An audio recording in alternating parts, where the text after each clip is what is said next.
Greetings and welcome back to Room 303 in our chats with Emily as we are calling our readings through the poetry of Emily Dickinson. We are using the Johnson edition and we are now at poem 270, One Life of So Much Consequence. Now, when this one was published for the first time, it was in the New York Herald Tribune book review, 10 March of 1929. And clearly they saw something in this poem that is quite fascinating. Our assumptions are that you've been following our stuff at LearnStrong.net, down that left-hand side, Chats with Emily, our playlist. I'm hopeful you've already worked through our set of introductory comments. I'm hopeful that you've actually read the preceding 269 poems with us. And if you have, we just finished with 269, Bound to Trouble, then you'll know that Emily often will somehow build a poem off of a biblical reference. In this regards, it's possible, not clear but possible, that Emily will play the game from Matthew 13, 45 and 46. Christ says, "Again, the kingdom of heaven," this is the King James Version, "is like unto a merchant man seeking goodly pearls, who, when he found one pearl of great price, went and sold all that he had and bought it." And you'll see that Emily is playing a game here about what is she willing to do to get the things she wants. Now, what's interesting about this poem is that two different scholars have interpreted the pearl as being two different things. For the great biographer Sewell, he will argue that Emily's writing about publishing and being in the great pantheon of poets that she longs to someday be considered with.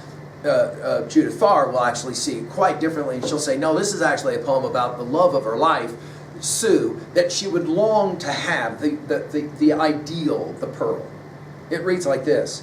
By the way, notice all the italicized words here.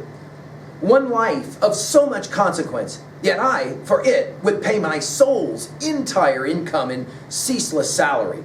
One pearl to me so signal that I would instant dog, although I knew to take it would cost me just a life. The sea is full, I know it. That does not blur my gem. It burns distinct from all the row, intact in diadems.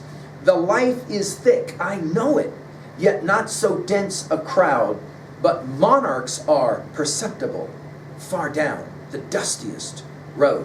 Now, I love a poem like this because it is true. It can be read a multiplicity of ways. And when we get to poem 772, we'll come back to this poem. This is the way she says it there.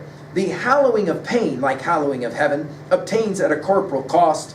The summit is not given to him who strives severe at middle of the hill, but he who has achieved the top, all is the price of all." You could argue that that one line, "all is the price of all," assumes Emily's project. Whether she's talking about a love of her life, possibly Sue, or whether she's talking about publishing, either way, it's going to be for her one life. By the way, poem 919 will play this game of one life. Of so much consequence, poems 982 and 1307 will use the other two times consequences. Notice the exclamation point. "Yet I, for it," that one life, "would pay," notice all the economic language here, the business economic language, "my soul's entire income in ceaseless salary." I'd give anything to get the one life of so much consequence. "One pearl," from life to pearl now, and again, we're obviously going to Matthew 13, 45, 46, possibly, I say obviously, possibly for that. "To me, so signal that I would instant dive," of course now we're playing the game of divers going into the water to get pearls.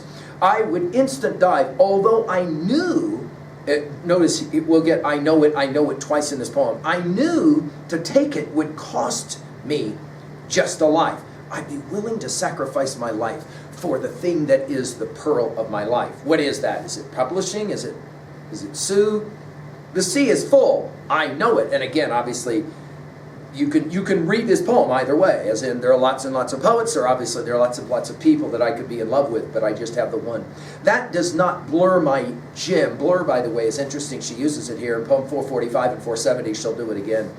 "It burns distinct from all the row, intact in diadem." She'll use this word diadem in 14 poems. "The life is thick, I know it." Back to I know it. And again, we're going to hear this "I know it" phrase in poem 389 in 1668. "Yet not so dense a crowd, but monarchs are perceptible," and she'll use that word one other time in 1575, perceptible, "far down the dustiest road. Monarchs only gets used one time in all her poetry, and it's here. What is she saying in this poem? I think either way you read this poem, whether it's about poetry or about a lover, may possibly Sue, the argument I think she's making is you got to be willing to give up everything to get the thing that you want. That is to say, the pearl, right? At 2b, all the italics words. Why all the italicized words? And notice the economic language as well. At 3a, well, obviously we mentioned poem 772 in the Matthew 13, 45, 46 passage. But I'd like you to think a little bit about what stands behind Goethe's Faust. We've given full lectures at learnstrong.net. Or Marlowe's Dr. Faustus. That idea, you sell your soul to the devil to get the thing that you long for the most, right? What is it in Goethe's Stay Moment Thou Art So Fair is usually how it's translated out of the German. Finally, at 3b, who is, to own a poem like this, who is the pearl of your life? What is it you're willing to sacrifice? All is the price of all. What is your all? I hope Emily's challenging you. Thank you.